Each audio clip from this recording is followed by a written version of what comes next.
आप देख रहे हैं मेरा यूट्यूब चैनल। आने वाले नए दोस्तों को खुश आमदीद कहता हूँ। आज की इस वीडियो में आप लोगों को सियालकोट के मशहूर डॉन पप्पू सुनैरा गुज्जर के बारे में बताऊँगा। पप्पू सुनैरा गुज्जर भोला सुनैरा गुज्जर का बाप था और ये 60 की दहाई का एक मशहूर और ख़तरनाक बदमाश था। कहा जाता है कि सियालकोट शहर में बदमाशी को राइज करने वाला पप्पू सुनैरा गुज्जर ही था। अपने दौर में इसकी दुश्मनी सियालकोट के सफदर बट ग्रुप और शेख ग्रुप से थी। ये पुलिस को कत्ल, इक़दाम कत्ल, अगवा बराए तावान और असला की स्मगलिंग जैसे दीगर मुकदमात में मतलूब था। बाद में इसने सेठ आबिद मशहूर स्मगलर के लिए काम किया और सेठ आबिद ने इस पर बने मुकदमात कैसे ख़त्म करवाए। आज की इस वीडियो में आप लोग मुकम्मल तफसीलात जान सकेंगे। आप लोगों को बताता चलूँ, ये तमाम तफसीलात पप्पू सुनैरा गुज्जर के ख़ानदान से ली गई है। पप्पू सुनैरा गुज्जर की दुश्मनी सियालकोट के सफदर बट ग्रुप से तब शुरू हुई जब सफदर बट ग्रुप के लोगों ने पप्पू सुनैरा गुज्जर के बाप की दुकान पर कब्ज़ा किया और इसके बाप को कत्ल कर दिया। पप्पू सुनैरा गुज्जर और भोला सुनैरा गुज्जर के दादा को जब कत्ल किया गया तो भोला सुनैरा गुज्जर की उम्र उस वक्त 11 साल थी। पप्पू सुनैरा गुज्जर गरीब घराने से ताल्लुक़ रखता था। जबकि सफदर बट ग्रुप वगैरह को सियालकोट की मशहूर शख्सियत ख्वाजा आसिफ के वालिद की हमायत हासिल थी, जो उस दौर में मेंबर कौमी असम्बली था।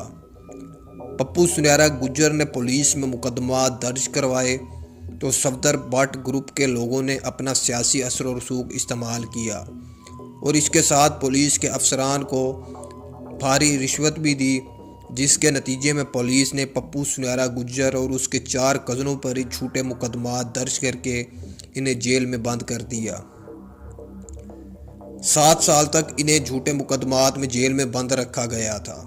बिलाखिर 7 साल बाद जब जुर्म ना साबित होने पर अदालत ने पप्पू सुनैरा गुज्जर और उसके कज़नों को रिहा किया, तो उसके बाद पप्पू सुनैरा गुज्जर और उसके कज़नों ने मिलकर, जिनमें अमजद गुज्जर, लियाकत गुज्जर, चांद गुज्जर वगैरह शामिल थे, इन्होंने सफदर बट के घर के अंदर घुसकर इसके सगे 5 भाइयों को कत्ल कर दिया था। ये कत्ल उस वक्त किए गए थे जब सफदर बट की बेटी की बारात आनी थी। इस वाक़या से पूरे सियालकोट शहर में खौफ तारी हो गया था। पप्पू सुनैरा गुज्जर और उसके कज़न इस वक़ुआ के बाद इलाका गैर फरार हो गए। जमरूद का इलाका, जहां भोला सुनैरा गुज्जर भी पनाह लेता रहा, ये वही इलाका था जो पप्पू सुनैरा गुज्जर ने कायम किया था। बाद में भोला सुनैरा गुज्जर भी इस इलाके में पनाह लेता रहा। मफरूरी के अरसे के दौरान उन दिनों सेठ आबिद मशहूर स्मगलर पाकिस्तान का माल ईरान के बॉर्डर पर पकड़ा गया था और सेठ आबिद को मुख्तलिफ लोगों ने इतला दी थी कि पप्पू सुनैरा गुज्जर और उसके कुछ लोग ईरान बॉर्डर के साथ जमरूद के इलाके में छुपे हुए हैं। पप्पू सुनैरा गुज्जर और उसके कज़नों ने सेठ आबिद ने किसी तरीके से रब्ता किया और इनको अपना काम करने के लिए आमादा किया। ईरान बॉर्डर के करीब एक एरिया में रॉकेट लॉन्चरों से पप्पू सुनैरा गुज्जर और उसके लोगों ने सिक्योरिटी चेक पोस्टों को उड़ा दिया और वहां पकड़ा गया 11 किलो सोना लाकर सेठ आबिद को दे दिया। यही वो वक्त था जब पप्पू सुनैरा गुज्जर और सेठ आबिद के दरमियान करीबी ताल्लुकात कायम हुए। ली गई इंफॉर्मेशन के मुताबिक सेठ आबिद ने उस वक्त पप्पू सुनैरा गुज्जर और उसके बंदों पर बने मुकदमात ख़त्म करवा दिए थे। पुलिस के आला अफसरान को सेठ आबिद ने लाखों रुपये रिश्वत दी थी। जब पप्पू सुनैरा गुज्जर वापस इलाके आया तो इसके मुखालफिन में ये बात बहुत परेशान करने लगी कि पप्पू सुनैरा गुज्जर कैसे मुकदमात से निकल आया है। यहीं से मुखालफिन ग्रुपों ने इसकी ताकत का अंदाज़ा लगाना शुरू कर लिया था। पप्पू सुनैरा गुज्जर ने सफदर बट को पैगाम भिजवाया कि तुम्हारे लोग भी मरे हैं, मेरे भी, अब इस दुश्मनी को ख़त्म कर देना चाहिए। दोनों पार्टियों ने राजीनामे उस वक्त के डिप्टी पुलिस सियालकोट को जमा करवाए, लेकिन कुछ अरसा बाद सफदर बट ग्रुप ने शेख नौशा ग्रुप के साथ इल्हा कर लिया था। शेख नौशा ग्रुप उस दौर का सियालकोट का सबसे बड़ा और मजबूत ग्रुप था। इल्हाक के बाद भट्ट और शेख ग्रुपों ने पप्पू सुनहरा गुज्जर के घर में फायरिंग करवाई, जिसमें पप्पू सुनहरा गुज्जर के 2 बेटे मारे गए थे, जबकि भोला सुनहरा गुज्जर को टांग में गोलियां लगी थी। लेकिन खुशकिस्मती से पप्पू सुनहरा गुज्जर उस वक्त घर में मौजूद नहीं था। पप्पू सुनहरा गुज्जर को जब इस हमले की खबर हुई तो पप्पू सुनहरा गुज्जर ने खून की एक ऐसी होली खेली जिसने पंजाब के बड़े बड़े बदमाशों और सियासतदानों को हिला कर रख दिया था। पप्पू सुनहरा गुज्जर ने रॉकी लांचरों से नौशा शेख ग्रुप के डेरे पर हमला कर दिया। सफदर भट्ट ग्रुप के लोग भी वहीं डेरे पर जश्न मना रहे थे। इस हमले में 7 लोग मारे गए थे, जबकि पुलिस के मौके पर पहुंचने की वजह से पप्पू सुनहरा गुज्जर और उसके लोग वहां से फरार हो गए थे। सेठ आबिद की पुष्टपनाही की वजह से पुलिस ने पप्पू सुनहरा गुज्जर ग्रुप के खिलाफ कोई मुकदमा दर्ज न किया, बल्कि नौशा शेख ग्रुप और सफदर भट्ट ग्रुप को इसके ग्रुप के लोगों समेत गिरफ्तार कर लिया था। जब इन दोनों ग्रुपों को पुलिस ने अदालत में पेशी पर भेजना शुरू किया तो पप्पू सुनहरा गुज्जर के लोगों ने कचहरी के बाहर सफदर भट्ट और शेख ग्रुप के लोगों पर हमला कर दिया।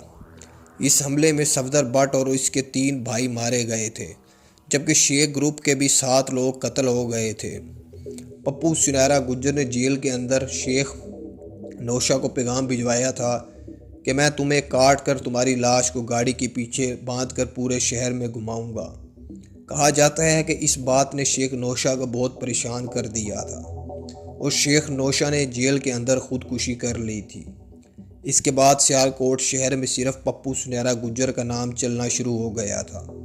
कहा जाता है कि अगर इसका या इसके किसी बंदे का कोई काम होता तो पप्पू सुनहरा गुज्जर की एक फ़ोन कॉल पर इसका काम हो जाया करता था।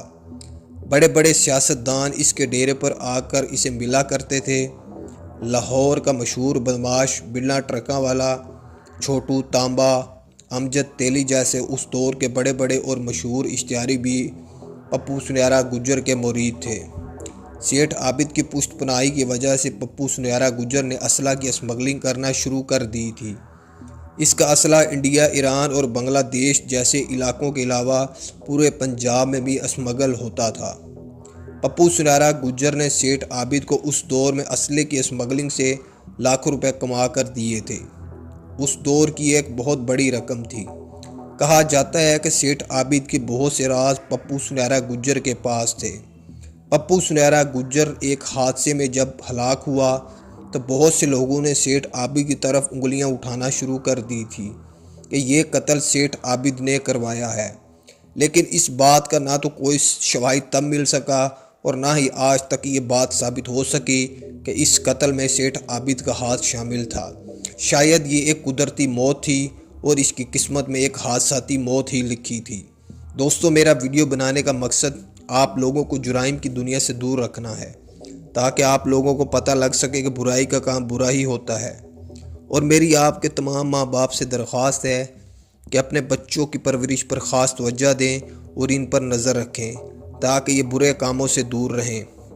दोस्तों, मैं बहुत मेहनत करके डेटा इकट्ठा करके आप लोगों के लिए वीडियो बनाता हूँ। मेरी आप तमाम लोगों से दरख्वास्त है, मेरे चैनल को लाइक, सब्सक्राइब और मेरी वीडियो को शेयर ज़रूर किया करें ताकि इससे मेरी हौसला अफजाई हो सके और मैं अपने काम को मज़ीद बेहतर तरीके से कर सकूं।